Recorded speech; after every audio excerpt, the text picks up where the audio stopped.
Well, 2018 has been a very good year so far for China's box office. China beat out North America to bring in the biggest numbers in the world in just the first quarter. Domestically produced films like Operation Red Sea and Detective Chinatown 2 are a big part of that success, but it's not all good news for Chinese movies. The most expensive movie ever produced in China flopped hard at the box office. It's called Asura, and it was yanked from theaters just 3 days after it opened. It's based on Buddhist mythology, the movie telling the story of clashes between pure justice and pure evil. Asura cost $112 million to make, and it only managed to pull in $7 million in ticket sales before it was pulled. Well, I'm joined now live by Michael Berry from the University of California, Los Angeles. He's a professor of contemporary Chinese cultural studies and also the author of this book, Speaking in Images, Interviews with Contemporary Chinese Filmmakers. Thanks for coming in. Pleasure to be here. So what's your take on why Asura flopped? You know, I think it's a number of factors. On the one hand, there were a few other strong films that were in the theaters these last couple of days, such as Jiang Wen's latest feature, The Hidden Man, which premiered the same weekend and to very strong numbers. And also, I think there's probably a general fatigue among Chinese audiences for these CGI-heavy action kind of fantasy films.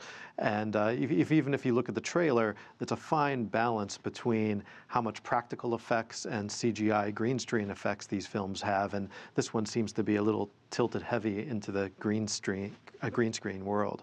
And I think maybe audiences are getting a little bit tired of that type of an aesthetic. Is there much impact of one flop when there's been so much success in the market? You know, there's been a couple of huge films that have done very well in the last couple of years, and a lot of these fantasy films have actually been carrying the commercial industry the last several years. The thing is, the whole industry has been growing at such an exponential rate that sometimes films that aren't of the highest quality still do very impressive box office numbers simply because they need the product to fill the cinemas, and the audiences are there, the cinemas are there. But it's created a kind of artificially skewed system whereby films that you wouldn't think would be all-time record breakers at the Chinese box office have been doing that because of the exponential growth. So it's a bit skewed in your view. What is the Chinese film scene like, and how does that play into how films do at the box office? Maybe you could expand a little on that. Sure. So the cinema scene in China is very much commercially dominated this last, say, 10, 15 years. It's went through an incredible transformation over this period where if you look at the 80s and 90s where you had the rise of the Chinese New Wave, the 5th generation, and later the 6th generation, which were much more humanistic films, art house films. Sometimes they had a slightly experimental edge. But that era is now gone, and now the multiplexes are filled with these big budget, kind of sometimes bloated action spectacle type films, romantic comedies, lowbrow slapstick comedies.